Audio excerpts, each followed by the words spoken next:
MP board के class 9th के विद्यार्थियों, देखिए आज जो आप पेपर देकर आए हैं विज्ञान का, चलिए इसका हम सॉल्यूशन देखते हैं। आपके कितने नंबर के सही हैं और कितने नंबर के आपके गलत हैं। ठीक है, तो देखिए पहला प्रश्न है कि वायु एक विलयन है, तो वायु एक गैस में गैस का विलयन है। ठीक है, दूसरा है ठोस कार्बन डाइऑक्साइड को निम्नलिखित नाम से भी जाना जाता है, तो ठोस कार्बन डाइऑक्साइड को हम शुष्क बर्फ के नाम से भी जानते हैं।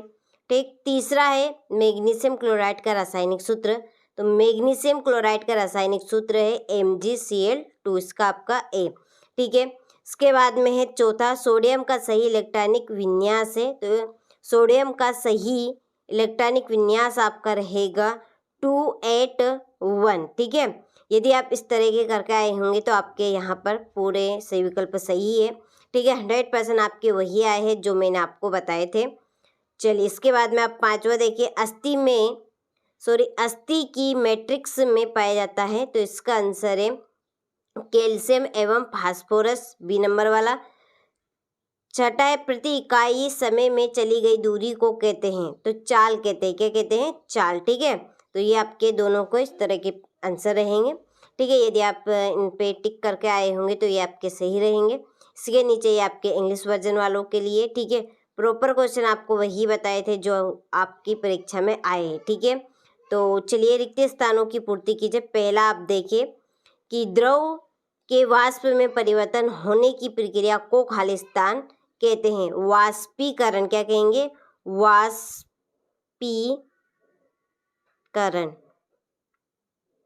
ठीक है, वाष्पीकरण।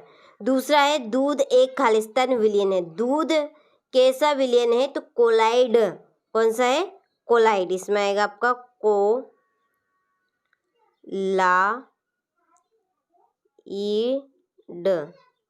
कोलाइड। ठीक है, चलिए तीसरा, अल्फा कण खालिस्तान आवेशित होते हैं, तो अल्फा कण कैसे होते हैं? देखिए दो होते हैं, एक तो धनावेशित और एक ऋणावेशित। तो जो अल्फा कण होते हैं वो धनावेशित होते हैं। कैसे होते हैं? देखिए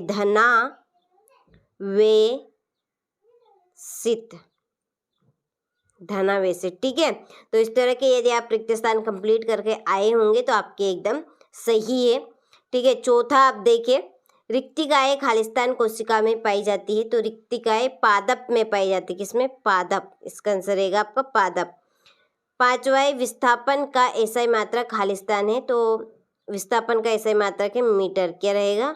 मीटर। ठीक है, ये दोनों के आंसर रहेंगे आपके। हो गया। चलिए छठा आप देखिए, किसी वस्तु के वेग तथा द्रव्यमान के गुणनफल को खालिस्तान कहते हैं। क्या कहेंगे? संवेग। तो प्रॉपर क्वेश्चन आपके वही आए हैं जो मैंने आपको बताए थे। ठीक है, आईटी के में भी आपके लिए 100% आने वाले प्रश्न लेकर आऊँगी। ठीक है, उसका आप इंतजार करें।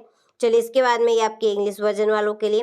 इसके बाद आप देखिए सत्य असत्य लिखिए। पहला है पदार्थ की दो अवस्थाएं होती है, तो ये आपका सरासर गलत है, क्योंकि पदार्थ 3 अवस्थाओं में पाया जाता है। कितनी? 3, ठोस, द्रव और गैस। मैंने आपको कहा था भी सही। ठीक है, लुकोप्लास्ट का प्राथमिक कार्य संचय करना है, तो यह आपका सत्य है। ठीक है, तीसरा, किसी वस्तु का भार वह बल है जिससे पृथ्वी उसे अपनी ओर आकर्षित करती है, तो ये आपका सत्य। देखिए प्रॉपर क्वेश्चन आपके वही आए हैं जो मैंने आपको बताए थे। ठीक है, तो इसके बाद में आपका चौथा ये आपका असत्य है। ठीक है, क्या रहेगा? ये आपका असत्य है। पांचवा, ध्वनि की तारत्व आवृत्ति निर्भर करता है, तो ये आपका सत्य है। और पांचवा भी आपका सत्य रहेगा। रासायनिक पादप पोषकों को उर्वरक कहते हैं। ठीक है, रासायनिक पदार्थों को ही हम उर्वरक कहते हैं। ठीक है, तो ये आपके इस तरह के सत्य असत्य थे। प्रॉपर आपको मैंने पहले ही बता दिया था। ठीक है, चलिए इसके बाद में आप देखें जोड़ी। पहली जोड़ी है नीम की पत्ती। नीम की पत्ती है जैविक कीटनाशक। ये स्टेथोस्कोप, तो ये है चिकित्सा उपकरण। क्या रहेगा इसका आंसर? चिकित्सा उपकरण। ठीक है, कार्य करने की दर को हम कहेंगे शक्ति। गुरुत्वाकर्षण न्यूटन। ठीक है, ये आपका न्यूटन। कोशिका रॉबर्ट हुक और वर्मी कंपोस्ट जैविक। ठीक है, ये आपका जैविक उर्वरक क्या है, जैविक उर्वरक, ये आपकी छठी जोड़ी रहेगी। ठीक है, तो ये आपकी इस तरह की जोड़ी रहेगी। यदि आप इस तरह की जोड़ी करके आए होंगे तो एकदम आपकी राइट है। ठीक है, पहले ही मैंने आपको इस तरह के क्वेश्चन बता दिए थे, आपने देखे या ना देखे वो आपकी मर्जी, मैंने आपको पहले ही बता दिए थे ये क्वेश्चन। देखिए, एक वाक्य में उत्तर आप अंटा लीजिए कि जिस न्यूनतम ताप पर ठोस पिघलकर द्रव बन जाता है उसे क्या कहते हैं, तो उसे हम कहते हैं गलनांक। क्या कहेंगे, गलनांक। ठीक है, गलनांक, गलनांक ये आपका रहेगा। दूसरा है जीव द्रव्य किसे कहते हैं, तो जीव द्रव्य हम प्रोटोप्लाज्म को कहेंगे। किसे कहेंगे, प्रोटोप्लाज्म। ठीक है, प्रोटोप्लाज्म। तीसरा गुरुत्वीय बल किसे कहते हैं, तो गुरुत्वाकर्षण बल को कहेंगे। किसे कहेंगे, गुरुत्वाकर्षण बल। इसका आएगा गुरुत्वाकर्षण बल। ठीक है, ये आपका तीसरे का आंसर। ठीक है, चलिए ऋणात्मक कार्य क्या है, तो ऋणात्मक कार्य मैं इसको बता देती हूँ आपको बोलकर, वहाँ कार्य जिसमें बल और विस्थापन की दिशा विपरीत होती है। ठीक है, किसकी, बल और विस्थापन की दिशा विपरीत होती है, उसे हम क्या कहेंगे, ऋणात्मक कार्य कहेंगे। चलिए, इसके बाद में आपका पांचवा सात्विक गुरुत्वीय नियतांक जी का एसआई मात्रक, तो इसका एसआई मात्रक बनेगा आपका न्यूटन मीटर स्क्वायर प्रति किलोग्राम स्क्वायर। ठीक है, चलिए इसके सामान्य मनुष्य के कानों के लिए सर्वोत्तम परास। देखिए 100% वाले आपको मैंने जो क्वेश्चन बताए थे उन्हीं में से आपके पूरे क्वेश्चन आए हैं, तो इसका आंसर आपका 20 हर्ट्ज से।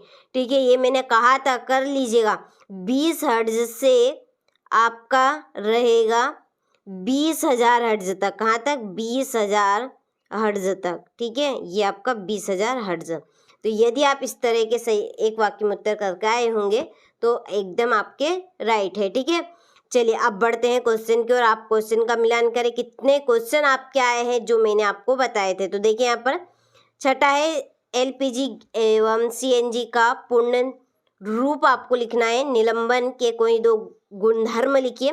ठीक है, प्रॉपर क्वेश्चन आपके वही आए हैं जो मैंने आपको बताए थे। ठीक है, आठवां क्वेश्चन देख लीजिए आप, तो ये किन्हीं दो द्विपरमाणु कणों के नाम। इसका अथवा देख लीजिए, परमाणु द्रव्यमान इकाई की परिभाषा अथवा सहित आपके प्रश्न फंसे। 3 कक्षा वाले बोर के परमाणु मॉडल का चित्र बनाइए। देख लीजिए प्रॉपर क्वेश्चन आपका है, ये मैंने कहा था कर लीजिएगा। प्रोकैरियोटिक एवं यूकैरियोटिक कोशिका में कोई दो अंतर आपको देने हैं, तो प्रॉपर क्वेश्चन आपके वही फंसे हैं जो मैंने आपको पहले ही बता दिया और कहा था कर लीजिए। देखिए ये भी आपका आर्किडियक यानी हृदय पेशी का स्पष्ट व नामांकित चित्र बनाइए। ये स्टेमेटो के 2 कार्य। ठीक है, ये भी आपका आया है, प्रॉपर वही आए हैं जो मैंने आपको पहले ही बता दिए थे। एक समान और असमान गति किसे कहते हैं, जब कोई गतिशील बस अचानक रुकती है। देखिए मैंने कहा था रुकती है तो आप आगे की ओर क्यों झुक जाते हैं, इसका आंसर था। देखिए हमें लगता है कि बस के साथ हम नहीं चल रहे, बैठे उसमें, लेकिन बस के साथ हम भी चल रहे। जैसे ही बस रुकेगी तो हम आगे की ओर झुकेंगे। ठीक है, चलिए ये आपका 14वां प्रश्न देख लीजिए, प्रॉपर क्वेश्चन आपके वही आए हैं जो मैंने आपको बताए थे। शक्ति की परिभाषा व उसका एसआई मात्रक लिखिए।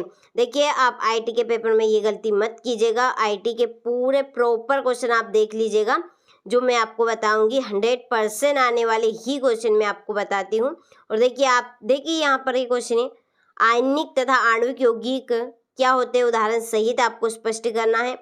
ठीक है, ये प्रॉपर क्वेश्चन आपके आए हैं, ऐसा नहीं कि नहीं आए, प्रॉपर फंसे 23 के 23। तो ये था आपका आज के पेपर का सॉल्यूशन, मैंने आपको बता दिया।